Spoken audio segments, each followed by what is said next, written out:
Supplies and equipment that are specific for preparing to do hand washing and gloving. It's important to have designated sinks that are specific for aseptic hand washing. So 797 regulates that these sinks are in the ante room. They are designed to minimize splashing, reduce possible contamination. Generally, they will have a foot or a knee pedal or have an electronic eye. It should also have hot water that is preset sometimes for the mixture of hot and cold, or can be calibrated or made proper temperature for the person washing their hands without actually having to touch the faucet with their hands. So 797 says what features it has to have, like a gooseneck faucet, and where it needs to be located.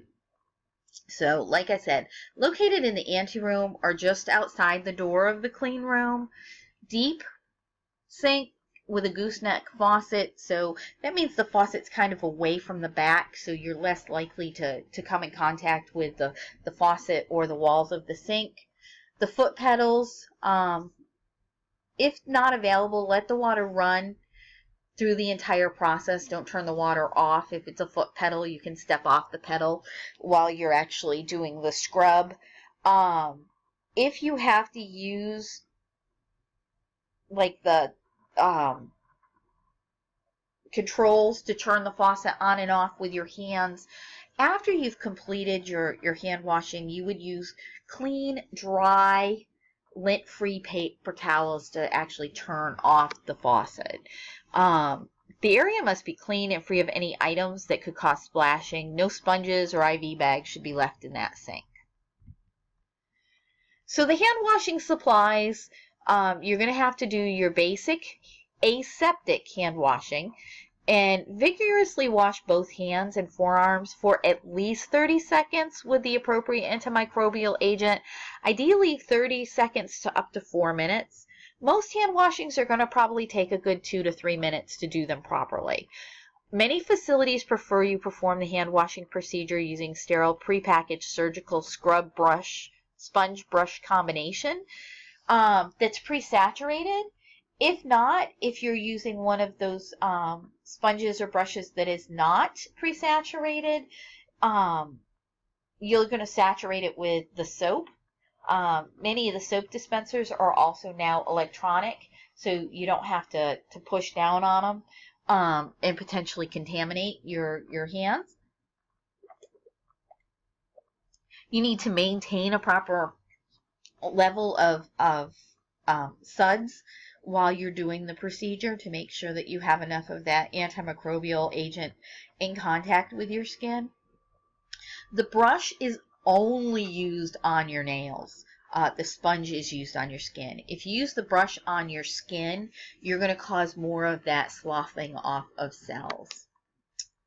So to prepare for the lab, just a review, so in the ante room, you're going to garb. So first you're going to sanitize your hands with the IPA foam. You're going to put on your booties that are or shoe covers as they're shown here. Then you're going to sanitize your hands again. Then you're going to put on your hair cover. Then you're going to sanitize your hands again, and you're going to put on your face mask. Then you're going to perform your aseptic hand washing, and you're going to watch your video to watch and read through the procedural lab to understand the proper technique for washing your hands and cleaning under your nails, starting with that process and then going through. Plus, in lab, I will demonstrate the proper hand washing technique. Once you've washed your hands and then dried them with lint-free paper towels or lint-free towels, then you're going to put on your gown. And doing that aseptically is also important. After you put your gown on, you're going to re-sanitize your hands with an IPA foam, and then you're going to put on your sterile gloves. If you're using sterile gloves, you do not need to prepare them any further. If you're using non-sterile gloves, then we will have to disinfect your gloves.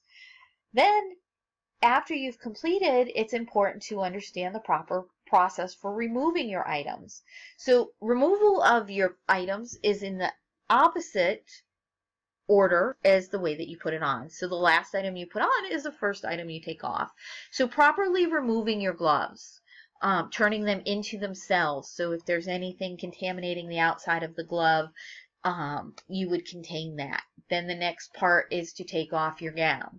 Now, if you're just going on a break, and you're coming back to the compounding area and your gown is not soiled, you can take your gown off by pulling the sleeve inside out and folding it upon itself, so you keep what would be the exterior. Now the interior, as you hang it, and you can use that gown again when you return. If it's soiled, if it's torn, or if it's the end of your shift, you need to toss that gown away. Gowns can only be used once within a 24-hour period.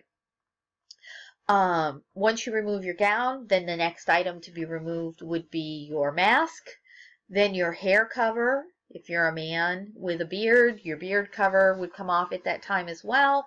And then the last to be removed would be your your shoe covers. All right, your turn. All of the following factors are required for a sink designated for aseptic hand washing, except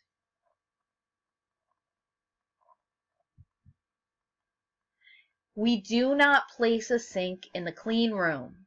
That's only where we make IVs. Sinks are located either in your outer pharmacy or ideally in your clean room.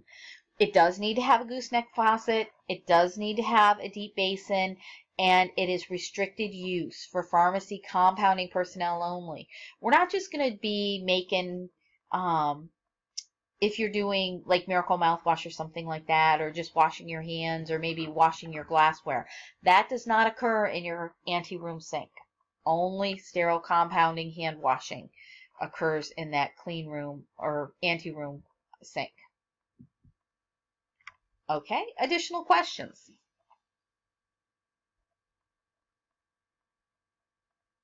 And that concludes Chapter 6.